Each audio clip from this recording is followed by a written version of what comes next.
So the Fed met this week, and Mr. Powell helped interest rates for a second. So why don't you talk about that, and then we'll talk about what's going on with mortgage interest rates, housing market. We got all the data back from October, and we'll share all of that.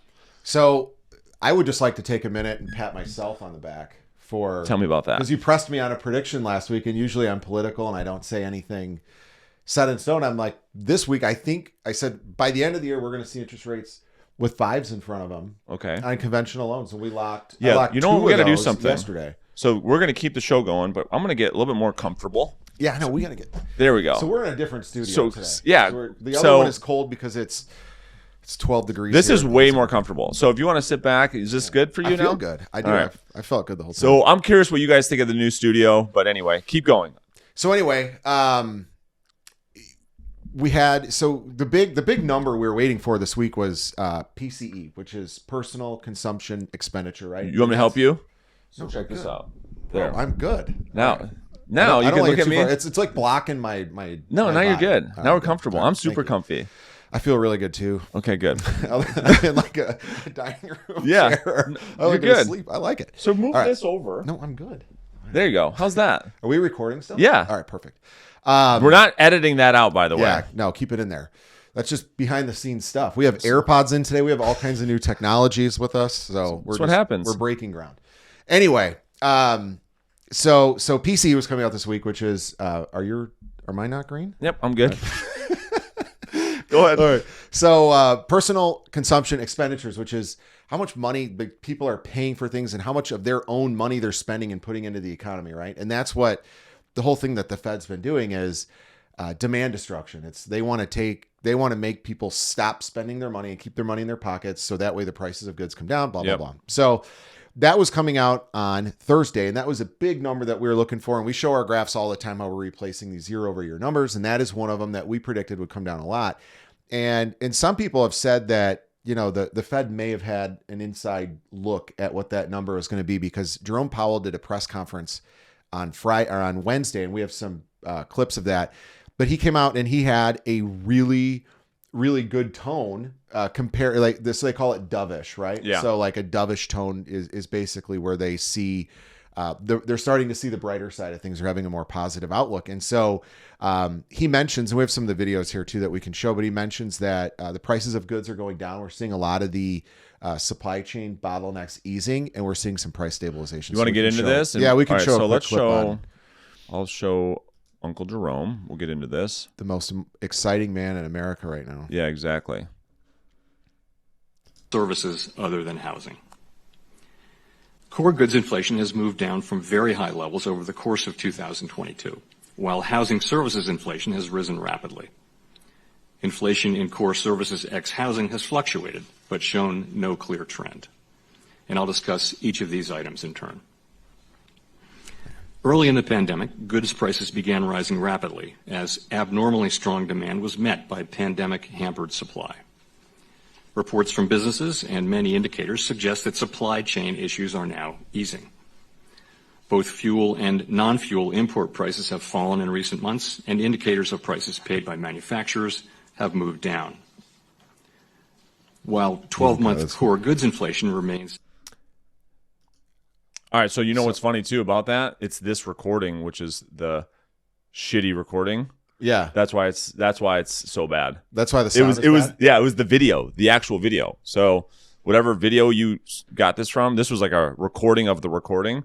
So that's from CNBC. That was who broadcasted it. No, that's not. Anyway, it's their YouTube channel. So people at home, if the recording is not great of the clips, it's his fault. That's my fault. Anyway, I don't get into. I'm not an audiophile. Yeah. So he comes out and talks about this, and CPE got affected, and what happened with interest rates as a result. So that was our big mover, and so we expected that when the PCE, the personal consumption expenditure report, came out on Thursday, the plan was like, okay, that's going to be the day that we really see the markets moved. And we actually got it a day early. So I think like some of the headlines, like Christmas came early for the bond market and things like that, because as soon as he hit 7 minutes in that press conference, we really just started seeing the price of mortgage-backed securities go up and up and up, which is a good thing. Yeah. So you can see. So this is really cool. So let's go into. There you go. So that big candle on The next- we call this it, yeah, one. so we call them candles. So that literally, you can see We're where not it calling them started boners anymore. Yeah, we're moving on because it's the holiday season and Okay. it's candle season. So you can see at the bottom of this though, this is kind of where the day started. And as soon as he hit 7 minutes in that press conference, I mean, this thing just shot right up. And one of the big indicators for like the direction of interest rates that we look at right now is that purple line right there. I think it's purple. And this is, I'm going left-handed, but this is the 100-day moving average. So there's like ceilings of resistance or like price levels where mortgage-backed securities, they have to get over a certain hump to get into like this runway of actually really seeing economic data improve rates. And I think that all this is going to get filled up with information that we get in the month of December outside of today's job report. So you'll see a lot of red on here, which was a bad day today for rates. Yeah. But again, that's part of that roller coaster. You know, there's no straight shot to interest rates going up or down the same Absolutely. way with anything else. And so we're going to see this, but as they start to dig into the data, and I did a little bit of research on some of the employment numbers we saw today, a lot of that came from restaurant and services industry. And then there was another really large one that came in like personal assistance jobs. Is that right? Yeah. So lower paying. So again, it's lower paying jobs are the breadth, like 50% of that employment report that came back were lower paying jobs. Well, why don't you talk about the jobs report, how it came back, and then we'll kind of unpack it more. But so the thing is, a lot of people are talking about, okay, when these layoffs start to occur, that will be the thing that drives us further into a recession. But the jobs report came back better, meaning there are a lot more jobs created than we thought. Yes. And so talk about that. How many was it? I think 280,000 or something? Yeah, it was 263,000 jobs, and we were expecting 200,000 jobs. So when the economists, and the reason they're expecting that is because ADP, which is a private payroll provider, they gave their estimate, or not their estimate, but their unemployment figures on Wednesday, and they came in low. I think they reported 127,000 jobs were created, and they were looking for 200,000. So everybody coming into today is like, okay, this is the government, the BLS number. This is going to be our big. So I think that stands for Bureau of Labor Statistics. I don't know, but it's the BLS, the big government number. They were expecting that to be 200,000 or less, and it came in at 263,000, which if you watch more of that clip with Jerome Powell, he's saying, you know, one of the things that's still driving inflation is how strong our labor market is. There's 1.7 job openings for every eligible worker. Part of that comes from, and this is kind of a weird thing in getting deep into this, but during the recession and over the last couple of years, we've had this crazy run in the stock and crypto markets, and it's caused a lot of people to retire maybe earlier than they've planned. So we've seen this big exodus from the labor force. So you still have the same amount of jobs, but less people to fill them, which again, supply and demand, right? Like, hey, if you want me to work at your job, you got to pay me extra. Yeah. So I want to talk about, because of the jobs report that came out, how that affected interest rates. So this is right now, it's already getting better, to your point, right? As we're shooting this at 8:39 a.m. Well, that's when it got updated. This is at 9:30. So that's, I think we were down 88 basis points this morning. When it opened, So this will be really common with these types of reports, as these markets will have a big knee-jerk reaction. First thing in the morning. I would not be surprised to see us be even or even green at the end of the day. But is that what was driving that? I mean, the unemployment came out, and because when unemployment is better than we expect, the bond market responds and says, okay, well, and that's what happened this morning. So the bond market says, okay, we're worried about inflation. And Jerome Powell said, in order for us to, really start to lay off the tightening of monetary policy, right? Like raising rates and being restrictive and things like that, is that they want to see the labor markets. They want to see like some retraction in the labor markets and less jobs created. That's when they'll know that their changes are starting to impact the economy. So the bond market's like, crap.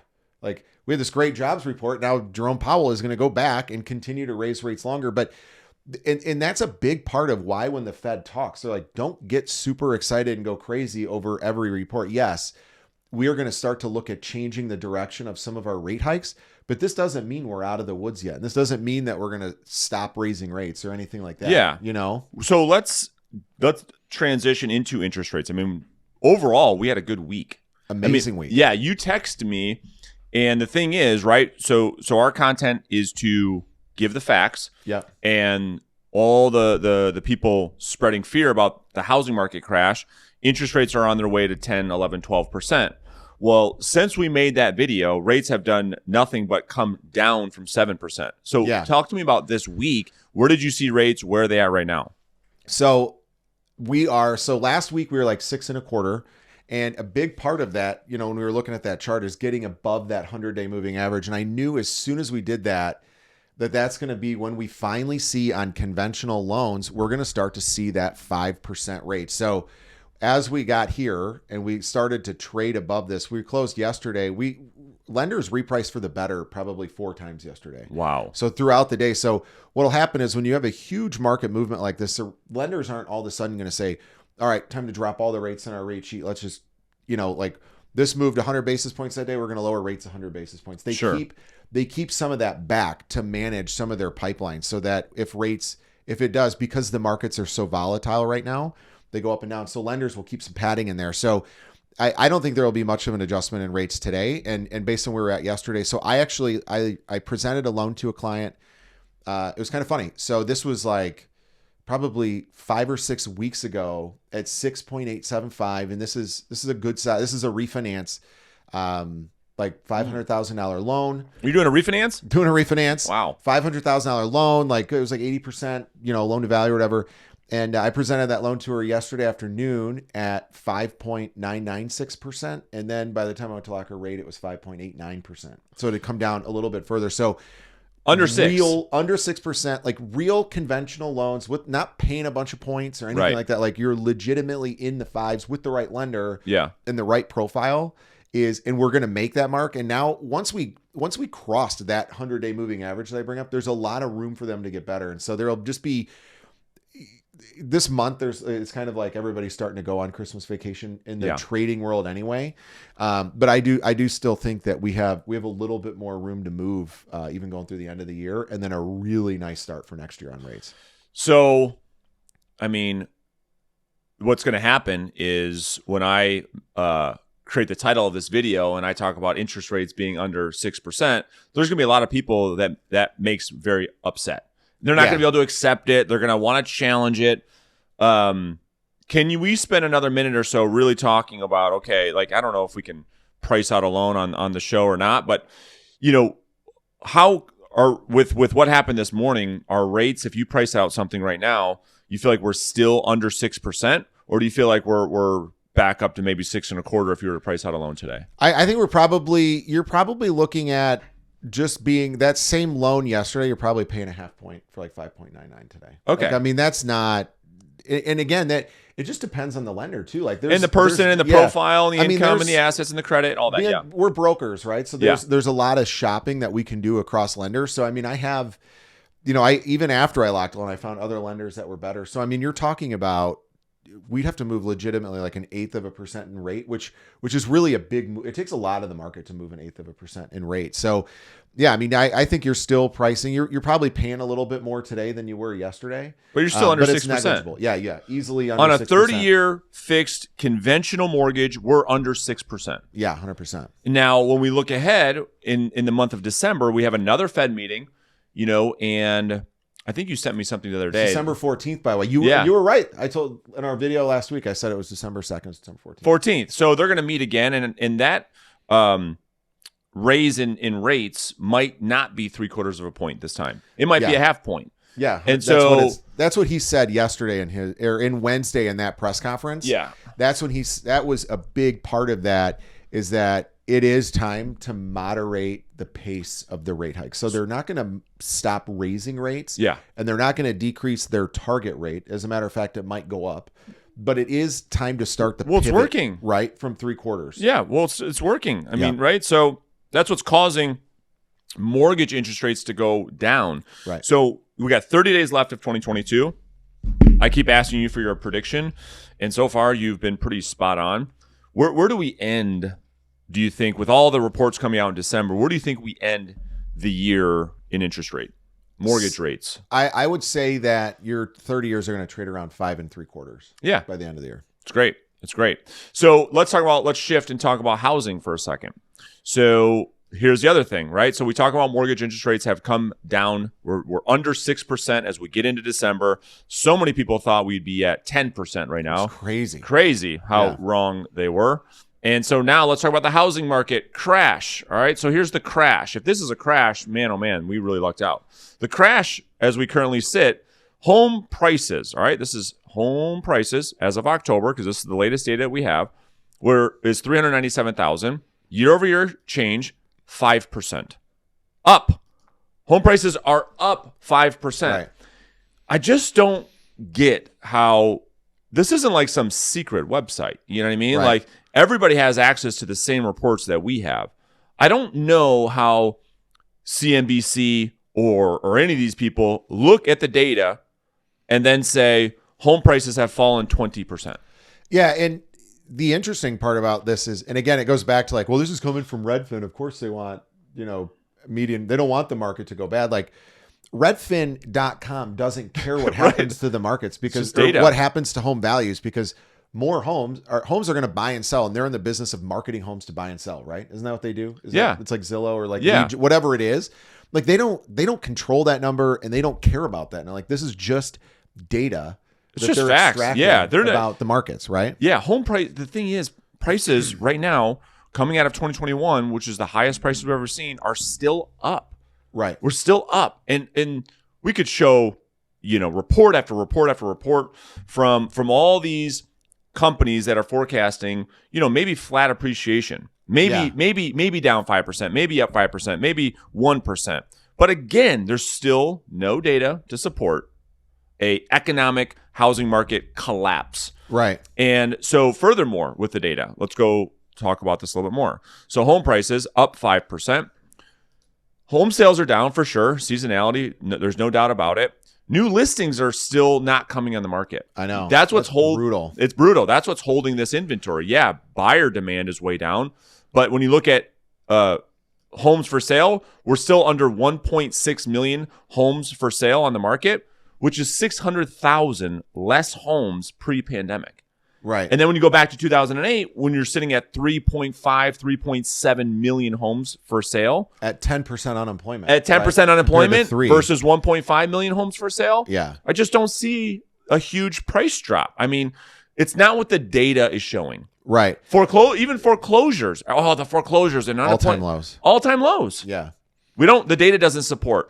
So much so, well, I don't even get into that, but yeah, go ahead. So there is, and with all data, so this is looking at like median and average numbers. Like if you want to look at some of the home price appreciation numbers, you will see that appreciation values are coming down until you strip out the extreme high end of homes, right? Yeah. So you talk about there's the 1% or 2% of this and that, like of homes, of markets that are declining. Some markets. There are some markets that were going absolutely bonkers. Absolutely. That have really seen a retraction in value. Absolutely. And those are the most speculative markets, regardless of the boom and bust cycle. They're That's right. Always speculating in those cities. And when you strip those out and you look at conventional, like through FHFA, which I should bring up later about the loan amounts, but FHFA and their standard, like that's conventional loans. Like those loans those home prices are still going up. Yeah.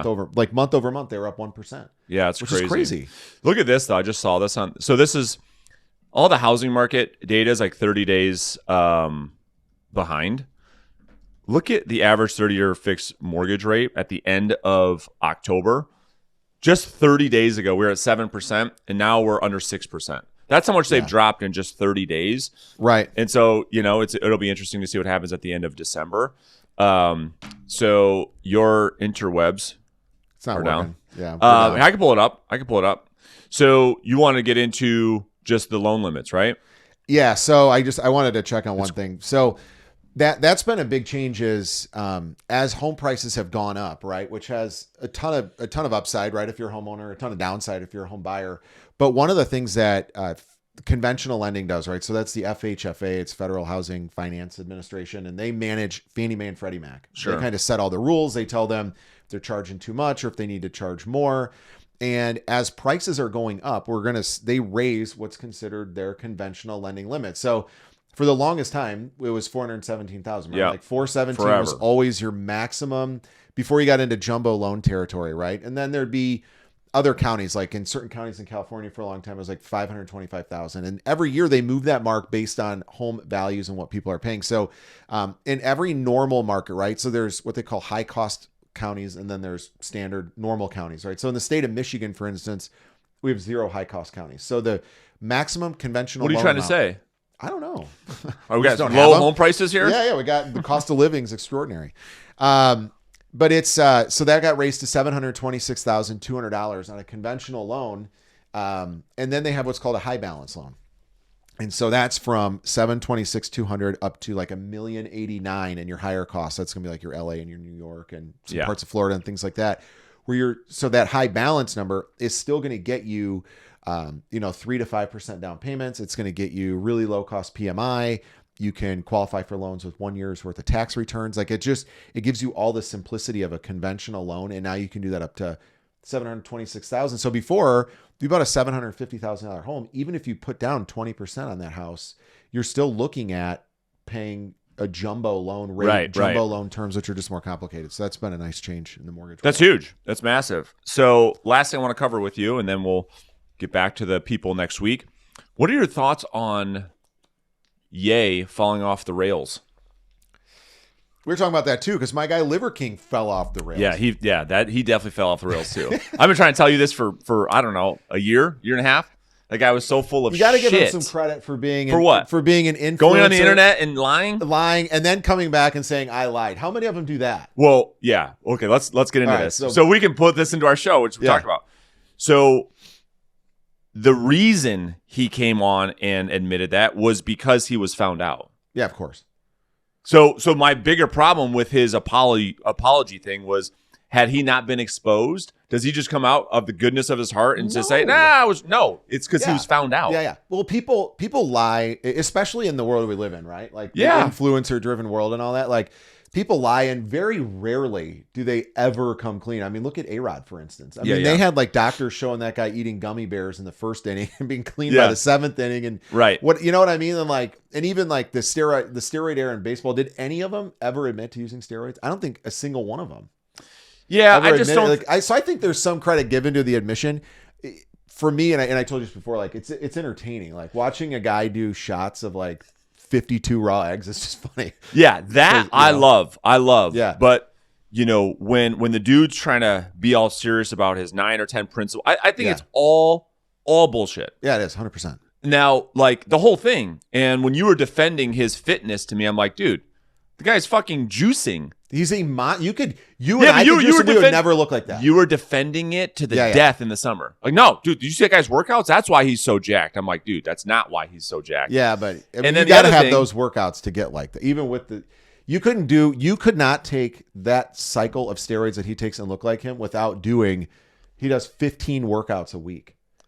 And that's my other problem when you brought that up, is my issue with that is you got to have steroids to work out that many times. Well, no, not even that. Is that I look at health and fitness as a positive thing. Yeah. But when he comes out and talks about his why for doing it, and it's he's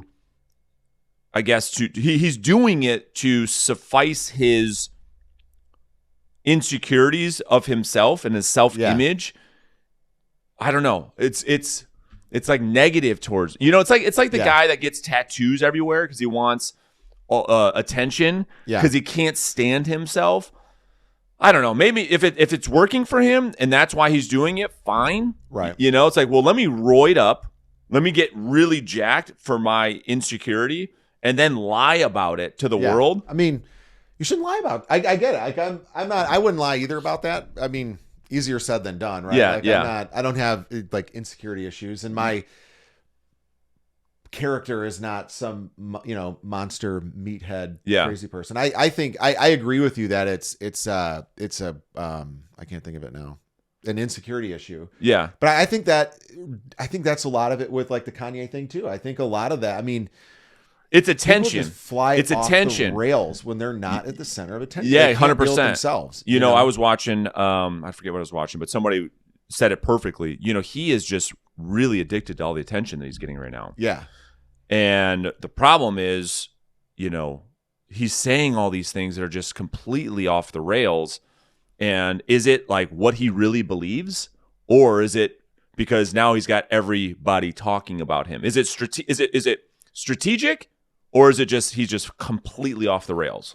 I get the strategy behind getting people to talk to you about that when you're a public figure and you're trying to sell records and maybe like clothing and things like that, and you go to a certain point. But once you started his most recent things, it's like, dude, oh my god, it's just interesting to me that, you know, whether it be Liver King or Kanye West or whoever it is, like they don't have people around them that can be like, bro, like we got to shut your mic off. Like you just said, Hitler was a good, like you're trying to find the good in Hitler. Yeah, like, well, here's the thing. I think they do.